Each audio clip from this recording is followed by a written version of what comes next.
Vem para cá o nosso time como um todo para tratar um pouco, não disso, mas do marco fiscal como um todo, porque o pessoal é um partido de tamanho residual que tem uma importância para o governo muito mais pelo alinhamento em posições comportamentais, porque, de fato, para a economia tem se posicionado de uma maneira muito mais radical em temas do que o próprio ministro da Fazenda, o próprio presidente Lula. E Boulos é essa joia dessa coroa, mas é um partido que é difícil mesmo, se comporta como uma espécie de radical livre. A questão é que, assim, do ponto de vista pragmático, vamos voltar para a tarja anterior? Obrigada, Igor. Do ponto de vista pragmático, o que a gente tem é, pela primeira vez, o governo atingiu o quórum constitucional, que é o quórum que se precisa para aprovar uma PEC, tá? E o que isso significa? Me parece que, nossa, então a base do governo está aí, foi testada? Não é isso. Acho que estão dando um crédito, para o Haddad e para o Lira, que decidiu se empenhar nisso pessoalmente, mas uma fatura vem aí a galope. Eu começo com a Renata Agostini. Fica bastante evidente, inclusive na conversa com lideranças no Congresso, que estão ali, digamos, não é o grupo da base, mas também não está na oposição raivosa, tá, gente? Então, assim, estou falando de gente que não está no PL, não é bolsonarista.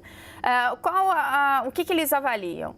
Que em temas como esse do marco fiscal, o governo teria mais facilidade de conseguir votos, porque ele acaba arrastando um pessoal que, se não concorda com as pautas do Planalto, tem um compromisso com o seu eleitor de militar em temas da economia, em temas que ressoam com ajuste fiscal, com controle das contas públicas.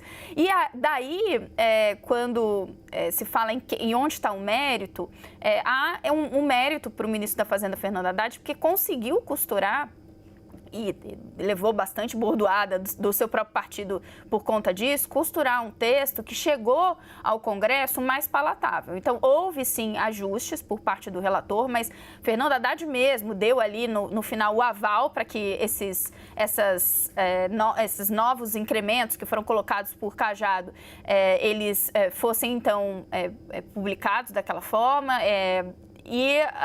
O fato de Arthur Lira está, desde o início, dizendo que estaria junto com o governo nessa missão de aprovar o marco fiscal, abre, sim, espaço não só por esse quórum, né? Arthur Lira tinha dito que queria mesmo colocar essa votação com um quórum qualificado, mas para uma votação do mérito sem tantos sobressaltos. Então, primeiro, quais são os elementos...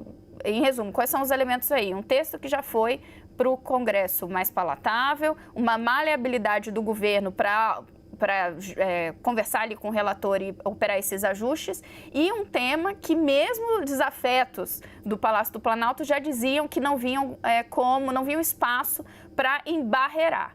Diante disso, dá para colocar que foi uma vitória do governo? Foi uma vitória para o governo, mas me parece que onde está o mérito do Palácio do Planalto nesse momento está mais em conseguir conter as críticas que vinham do PT. O PT entregou os votos como o Palácio do Planalto queria.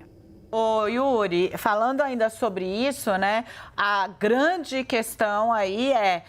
Esse placar, 367 votos, não se edifica a base do Lula. Não é esse o tamanho da base do Lula. Isso precisa ficar muito claro. A fatura do Centrão, como a gente vai inserir logo mais aqui na tarjinha preta, ela segue em aberto. Isso é uma vitória da duplinha Haddad-Lira ou Lula-Lira. Mas é uma vitória pontual. A fatura política, inclusive do Lira, que está reivindicando mudanças na articulação política, virá depois. Sem dúvida, e tem números já para mostrar com essa votação do requerimento de urgência, Dani, porque, de certa forma, houve até uma espécie, não digo de competição informal, mas ontem quem me chamou a atenção para os números da votação foi um deputado do Republicanos e contando vantagem, olha, 100% dos nossos votos presentes no plenário foram a favor da urgência.